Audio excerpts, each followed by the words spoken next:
Hey everyone, welcome back to another TxePrep video, and in this video we're going to look at the 2021 US Open Bronze Contest, problem number 1, Acowdemia 1. So let's just kind of go over a summary of what this problem is about. So in this case, Bessie the cow is in a PhD program, and she's basically published N papers, and her I paper has accumulated C citations. Now she wants to figure out what her H index is of her papers. So we can see over here that the H index is the largest number H, such as the researcher has at least H papers with at least 8 citations. So, for example, if Bessie had papers such as 1, 100, 2, and 3 with those many citations, she would have an H index of 2 because we see that she has 2 papers whose citation is at least 3. Or citation number is count is at least 2. And in this case, it can't be 3 because as we see over here, we have only 2 citations that are above 3. And that doesn't allow for the H index to be 3. Whereas in this case, we see we have 3 citations above 3. So the 100, 3, and 3 are above or equal to 3. And thus they can count towards the H index and thus make it 3. So now what Bessie wants to do is she wants to write a survey article that cites her previous papers in order to increase their H index, but she can only include at most L citations. So now we want to figure out what the maximum H index she can receive after writing this survey. So now let's actually look at the sample input and then calculate how we can figure out the sample output. So in this case, the sample input is 4, 0, 1, 100, 2, and 3. So that basically means she has 4 papers with L is equal to 0, meaning that she can't add any more citations. She can't increase the count of any of these citations. So that basically just leaves us to figure out what the H index is of the original. So in this case, the original is 1, 100, 2, and 3. And I reckon that it's a good idea to sort these so we can figure this out better. So what we do is we end up with 1, 2, 3, and 100. And I still believe that it'd be better to sort it backwards. So we can just sort this and change it into 100, 3, 2, and 1. And now what we're going to do is basically start off our original H index as the size of the entire citation list. So I'm going to call this citation list C over here. So I call it C. So basically the size of C is 4. So I'm going to start off as 4. And now what I'm going to do is compare the H indexes to the numbers that I have in my citation list. So over here, as you can see, I'm going to compare 4 to 1, and I see that my H index is still bigger, so I'm going to go backwards in this case. So my H index is bigger than C, so that means I'm going to continue going down the path, where now my H index is 3, so I'm going to keep on reducing it until I meet the criteria. So we see that 3 is bigger than 2, so we keep moving on, because you don't want our H index to be bigger than the citation itself, which wouldn't make any sense. So in this case, now my H index is less than my citation, and when our H index becomes less than or equal to a citation, then we can stop and output the final H index in this case. So in this case, since there's no additions, we can just output our H index as 2. But what about the case that we have something that we can add to? So the number one thing that we should notice is that our H index can only move up by 1 or stay the same. It cannot move up by 2 or more, and it cannot decrease in any case.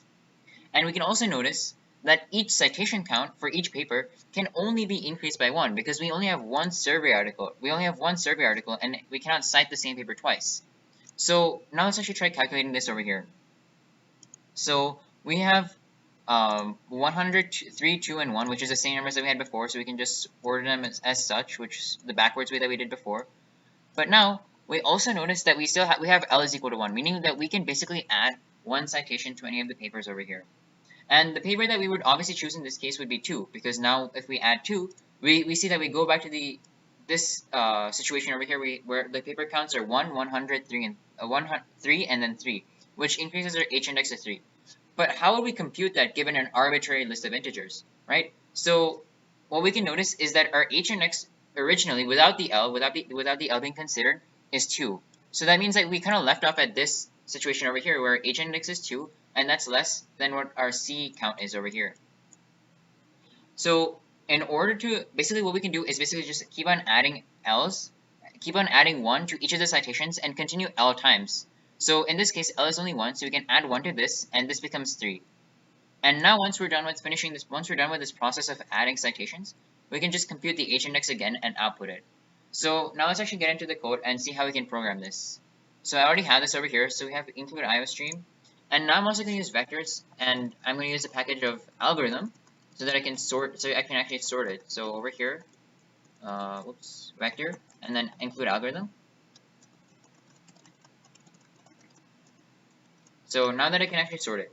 So the constants that I'm going to initialize the variables I'm going to initialize are n and l. So as you can see over here, n comes first and then l. So what I'm going to do that is actually create the vector of papers, basically the vector of the citations that we have.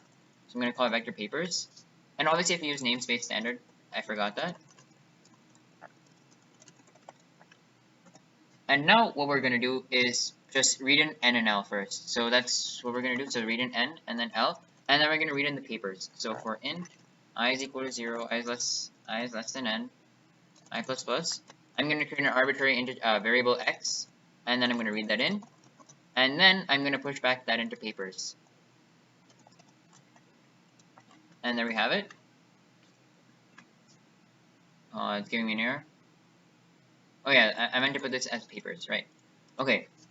So now what we're going to do is sort them, but we're going to make sure that we sort it backwards. So the way the syntax for this is basically sort begin of papers, then end of papers, and then we're going to use a comparator, which in this case would be greater, int, and then two parentheses, which basically means it's just sorted backwards. Now, what we want to do is actually calculate h.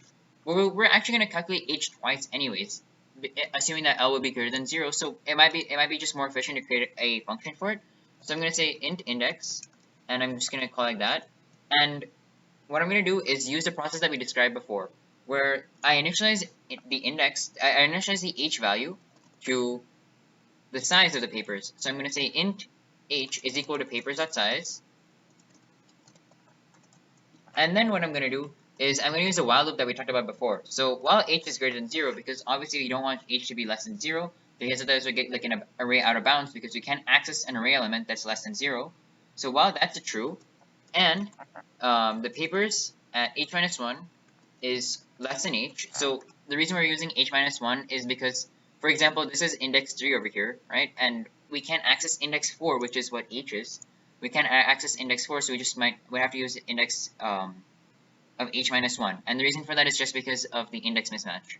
So now we have that case, we can just keep on subtracting h until our criteria is met, that papers of h minus 1 is actually greater than or equal to h. So now what we're going to do is then return h. Okay, so in order to calculate h inside of our main function, we can just say int h is equal to index. So that's our original h. Now, if our h is less than n, meaning that our h isn't just equal to all of the papers, right? Then we can actually have to do some stuff to calculate what would happen if we add more citations to it given our L. So what we can do is basically say that for int I is equal to I is equal to h, right? Because we want to go to the, for example, if we're over here, we want to go to the second element and keep on adding more.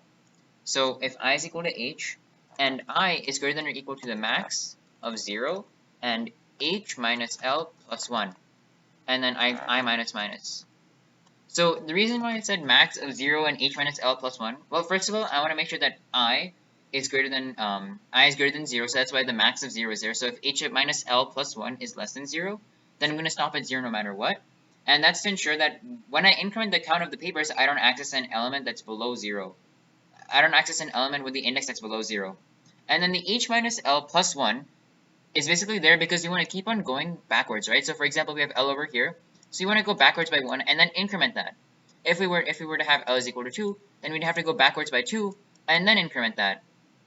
So in this case, our h is 2, and then we go minus 2. We have to subtract 2 and then add 1 to it to ensure that the order is done correctly. So now what we can do is just increment papers at I, and we increment it by 1. And now at the end we can just sort the entire array again, or sort the entire vector again, and then calculate the h index. So what we can do is do sort begin papers and end papers, and then obviously our comparator, which is greater int, and then two parentheses, and then we can just print out the index that we calculated based on the new array, and then that's our final answer. So now let's actually run this using the test case that we have had over here. So I'm going to copy this, wait for this to load. Yeah, so I'm going to paste over here. So I get 2 over here, which is the correct h index I was looking for. And now I'm going to try pasting this and see what happens. And I get 3, which is the correct h index I was hoping for. So now I'm actually going to try uploading the solution and see if that works. Here I am about to submit the solution, and let's see what happens. So if I submit the solution, we should get all accepted, but let's see what happens. Yeah, it looks like we're gonna get all of them accepted, and yeah, that's exactly the case as to what happens. So this is basically the solution for Acowdemia 1. So that basically concludes our video for this, and I hope you guys will see. I hope to see you guys in the next video of for my USACO solutions.